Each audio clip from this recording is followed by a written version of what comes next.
Hi, everyone. Welcome to Andor Episode 4 Predictions and Speculations from the Star Wars Lads. We're just going to give a little bit of thoughts here, but before we begin, I want to pass it over to Liam, who had a chance to finally watch the episodes. Buongiorno, amici. It's Liam from Star Wars Lads, and I'm going to be giving you guys my quick thoughts here in this prediction speculations video. I did just get to watch the first three episodes the other day of Cassian Andor, and I really enjoyed the show so far. I think it's everything that they have teased through the trailers, such deliberate pace. I think three episodes was the perfect way to start this off. The first two in particular are very uh, very what's the word I'm looking for, deliberately paced. They are extremely they're not slow in the fact that they're not interesting. They just don't have any action scenes, right? And it's a surprise in a Star Wars series that I quite enjoy, and it's a nice change of pace. These feel real. They feel lived in. There's a community, there's a group around the people in this show that feels like it's the first Star Wars thing that feels like it's a real living working place that we've probably seen since like the early original trilogy. It's very well realized. I'm enjoying the flashbacks and everything, but the third episode then starts to crank up the story. It's 12 episodes. I think three was a brilliant idea to drop because I do think if people just watched episode one and then watched episode two, you'd get a lot more criticism than the show has been getting. So I think that was a very smart decision. Really liking the tone. I'm liking all of the characters. I think Aunt Cassian's character arc in the show is going to be really interesting to watch. Stellan Skarsgård's introduction in the show is, I think he's going to be the standout character of the whole thing. It's quite fascinating. And then I'm enjoying the characters, the side characters like Bix. I think Cassian's mother figure. I'm excited to learn more about her, but she's an interesting angle for the show. The flashbacks I really like. I cannot wait for the Clone Wars stuff. I'm surprised it wasn't in here. Kind of thought everything from the trailers would be in this first three episodes, but it moves slower than I thought. Which again, not a bad thing. I think it's a really refreshing change of pace, especially because of the Disney Plus show design, where a lot of these have been 6 episode event series or miniseries. They've been nicely paced at the beginning, and then you get towards the end and you're like, oh my gosh, why is it wrapping up so fast? Obi-Wan felt a little similar, where in the middle it missed moments to really grab the heart of who the characters were and really dive into certain emotional beats. It does a great job at the end, but it misses parts in the middle. Most Marvel shows miss the ending. I think this show is going to be perfectly paced, if not a little overlong, which is, I'll take at this point. So I really like the show. I would say that this is a really strong opening week for Andor. And I can't wait to see more. I think it's going to be a really special show. Can't wait for episode 4 next week. Thank you all so much for watching. I'm passing it back to Sanak for predictions, speculations. Mine will be also following this as well. Thanks, Liam. All right, so let's dive into the predictions and speculations that I have for Episode 4, and then after I give some of my thoughts, I'll pass it over to Liam.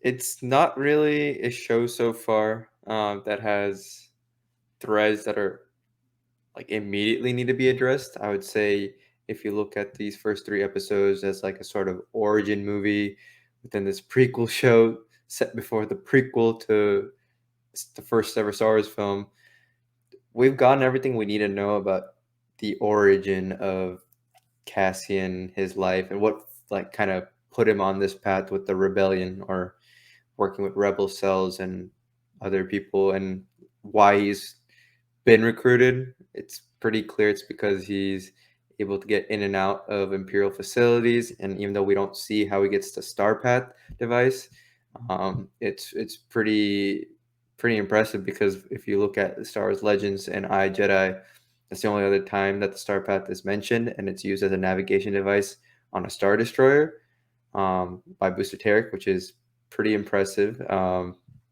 So you can see why it would be very valuable, especially if you take over a Star Destroyer and swap it out. And then essentially you'd be able to get all the access to all the Imperial navigation and frequencies throughout the 9 parsecs as described.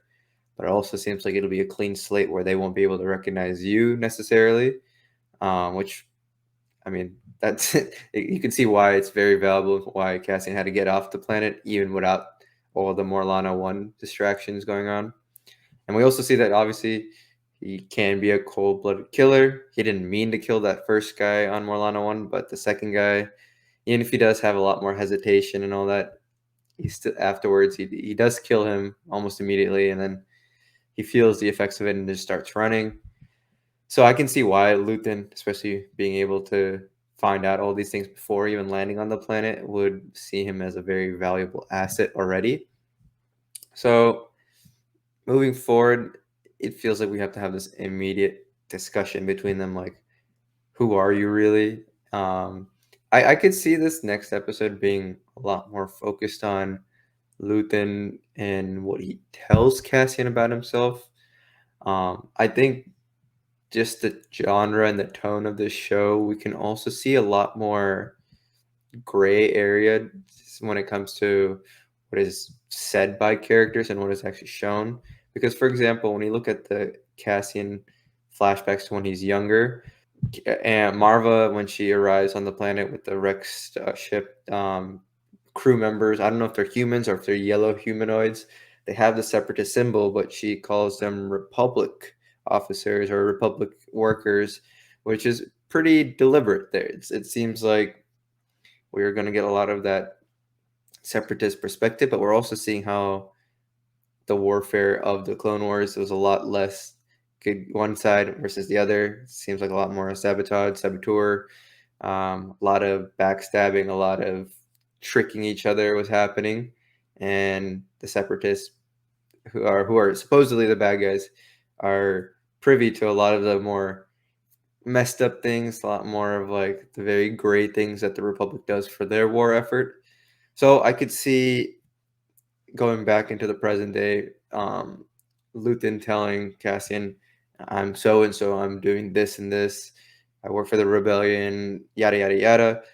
But then we see an actual flashback of him, maybe just before, or even go back to a little bit closer to the early days of the Empire, end of the Clone Wars, where we see him in a lot more of a different light than how he's describing himself. Because it's very clear that he's from the trailers at least that he's a little bit more unhinged. He's losing his cool, so to say. So I'd be very curious to see if like this is a guy who claims he's always been in this fight in a way, but maybe he only started getting into it more recently, or maybe he's always been projecting this image of like this antique dealer or former senator who got into this world, and he's always been this lovely, great guy, but he's always actually been working to destabilize uh, the empire from within, so to say. I don't know. I'm very curious to see them explore that little bit more grayer, nuanced way of talking about things, where we see one thing, and if you're not paying attention to details, you might assume that they're saying what they actually mean. But based on that deliberate choice of showing young Cassian with supposedly separatist officers, but then Marva saying it's Republic, I can see the same thing with Luthen, that he doesn't exactly reveal himself, that he gives him a little bit of the truth, but like if that little bit of truth is maybe 15 to 20% true, 80% of it is false. And I could totally see him keep Andor kind of in pulled in, like he's forced to live this life now, but I could also see him not reveal anything about himself to keep him on his toes as well. I think for me, I personally want to see the Mon Mothma angle already start being explored here, especially if our flashbacks do connect to Mon Mothma to just before the events of the first three episodes of the series. Um, I don't think it should be necessarily her interacting with Luthen. I could see just be more of like her day to day life as an imperial senator. Um, it seems like from the trailers that she is working against the empire from within, but I don't know if she necessarily starts off as like I'm gonna be fighting against the empire. I think she wants to create good change from within the system, and this is obviously after the events of episode uh, uh past the events of the Kenobi show. So maybe she's a bit privy to what Bale is doing and a little bit more about these rebel cells, the path and whatnot. But maybe she's not necessarily involved in that just now. I think she's just trying to focus on being the senator for Chandrila, trying to be as up to date as possible with things. She knows some things, but she's not gonna act on any rebel or non-imperial sympathy. She's just trying to be a good senator. I could really see them push that. I could see them show off like what the Imperial Senate was like in this interim period between end of Revenge of the Sith to just before they're disbanded by the Emperor at the start of Episode 4. It'd be a pretty interesting way to see like what the politics of the prequels have transformed into. If we have any characters from early prequel days and their political dynasties, like the Valorum theory that's been passed out of maybe having his son or something kind of become involved in imperial politics as a sort of like way to redeem the family, but also maybe work against Palpatine because they are political enemies from a long time. I'd love to see a little bit more of Mon Mothma's daily life. I believe we were supposed to see her husband here, so that'd be pretty interesting to see too. I don't think this has to be whatever we see of her has to be like massive. I think it just has to be enough to showcase where things are. Maybe we see some more of the Grand Moffs interact and you know under supersede the undermine and supersede the Senate at times, maybe directly interfering with affairs, like showing up in a pod when they're not exactly senators. I want to see some of that tension with the people who will eventually take control of the Imperial galaxy. But overall, I don't want to see too much of her connection with Luthen just yet. I could see her ending the flashback with her going to Luthen, and then we see whatever persona that he's crafted for himself on Coruscant. That'd be pretty cool to see there. I think we do need to see a lot of Ferric still. I think obviously we have Cyril from the Corpos, our, our deputy inspector, who clearly will be in a lot of trouble with possibly 3 members of his team killed, letting this inconvenience just go further than it has to be. Now it's blown up. Now that there's another person of interest involved in here, so everything on Ferrix will be definitely bringing a little bit more of an Imperial presence. I would like to see that blonde Imperial officer that we see in the trailers, her brought in by the end of the episode. I don't think she has to be a player quite yet, but I could see her come in and interject for what the main inspector, when he comes back from his meeting, once he starts scolding Cyril, tries to put him down, all this and that. I could see the Imperials just step in, like take over, kind of like how an FBI or CIA would take over from a local state police or a local city police or whatnot. I'd like to see that sort of tension there too be explored. Maybe the corpo sergeant guy, maybe he's always so ready for like fighting and all that, but maybe here he's either a kiss up to the Imperials or maybe he's very against them. I'd like to see that some more of that tension explored there. Um, I'd like to see a little bit more of Bix, especially after Tim has died. What Marva and B2 are doing. Brosa too. I mean, I feel like you don't introduce a lot of these characters and then abandon them for a couple episodes. I'd like to at least see 5 minutes with them, and I think we will, especially Bix and Marva. I could see them do things. Maybe Salman, the guy who rescues her after she's chained up, could become a bit more of an important player.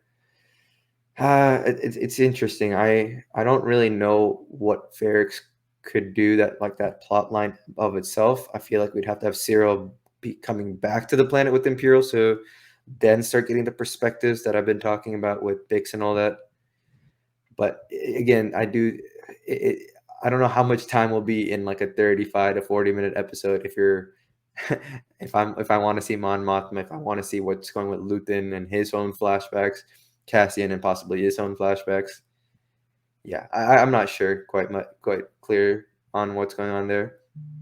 I think there's also another scene I do want to mention in the trailer where we see Saw Gerrera meet up with Luthen, and Luthen seems to be wearing the same outfit I don't know if this is just before the episodes 1 to 3 premiere or right after, because when I went back to look at Rogue One, it looks like Cassian's obviously aware and he's working with people with Saw Gerrera's partisans, but he's not necessarily a member of them. He's never interacted like heavily with them, I would think.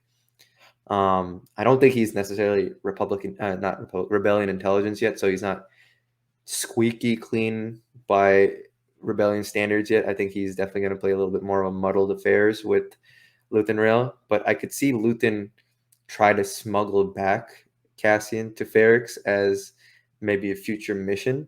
So I don't think this happens just before or just after.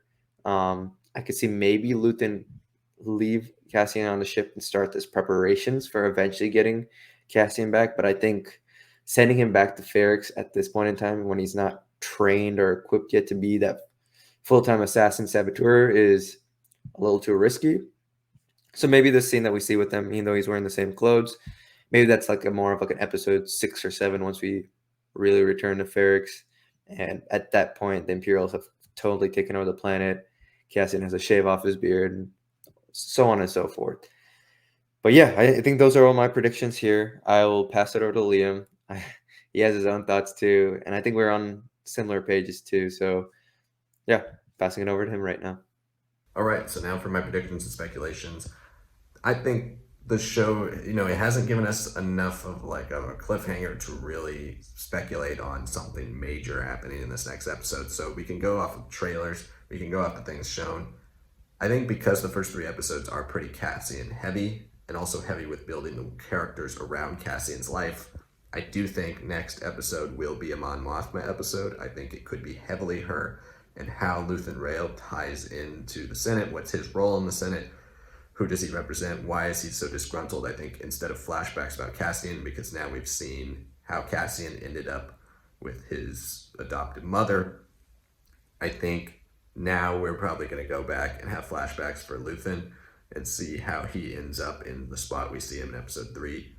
That would be my probably strongest prediction for where episode 4 is going. I think Mon Mothma will be the co-lead. If you want to have 2 leads of this episode, it will be Luthen Rael and Mon Mothma. I think Cassian will play a role, and probably the show will end back in the present day with Cassian and Luthen escaping. It's almost as if Luthen is kind of giving him like an entire history of his life type of thing. I think we've seen that the show likes to incorporate flashbacks very intimately with the entire narrative. I do think that is going to be a big part of what happens here in the next episode, but on Luthen's side. So those would be my biggest predictions. As for the Clone Wars stuff we've seen in the trailers, I would love to see that in this next episode if we do Cassian flashbacks. I think it will happen. I think it's the next step in our Cassian flashbacks. I think it could be a little older Cassian though. Like I think where we might have assumed that it would have been the flashbacks with him when he was younger and with his more tribal people, it's going to be now when he's a little older with his adopted mom, maybe on different planets, we get to see that separatist side to his family. I think that will be interesting. They could go that angle, but if I was having to put all my money on something, I think it would be more so about Luthen, because he's the mysterious figure that's like slowly being revealed in episode 2 and 3. I think you get a lot of him in episode 3 to the point where it's setting him up to be now the next guy to have that more tight flashback to.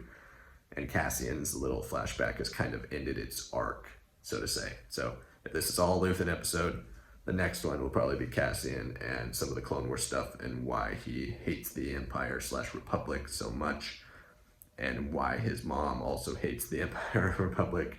See their backstory as separatists. I think the flashbacks are one of the more interesting parts of this whole show. It's going to be really, really cool to see what they do here. I think Luthen has a chance to be the best character in the series. So I'm pretty excited if that's the direction they're going. Back to you, Sanak. All right, you've heard what Liam had to say for his predictions and speculations. You've heard what I've had to say, as well as Liam's review of the first 3 episodes. Overall, we're really excited, very engrossed by this show so far. Episode 4 will probably be like the first real test of what this show will be like. Is it going to be more episodic in some instances? Is it going to just be purely serialized? We don't know yet, but there's a lot of threads that, while they don't necessarily have any strong connections for the first three episodes, can be explored for the series as whole. And that's where the potential and, you know, the what ifs of episodes kind of linger up in the air. But I'm sure that Tony Gilroy and crew are gonna smash it. So if you haven't already, make sure to like and comment on this video and subscribe to our channel. We're on the march to 1,000 subs, and we're hoping the Andor show and your guys' interactions with us will really help push our channel closer to that target. If you haven't already, you can follow us on our socials. You'll find us on Facebook, TikTok, Twitter, and Instagram, where we'll have polls and posts telling you when our new videos are dropping. We're also available to listen to on audio podcasts. You can find us on Anchor, Spotify Podcasts, and Apple Podcasts. And on Spotify, you can see us through video format if you wish to see that. And yeah, thanks so much again for watching. We'll see you guys next week for Liam's Monday weekly special, followed by episode 4 of Andor and episode 5 speculation later on the week. Thank you guys so much for watching, and we'll see you next time.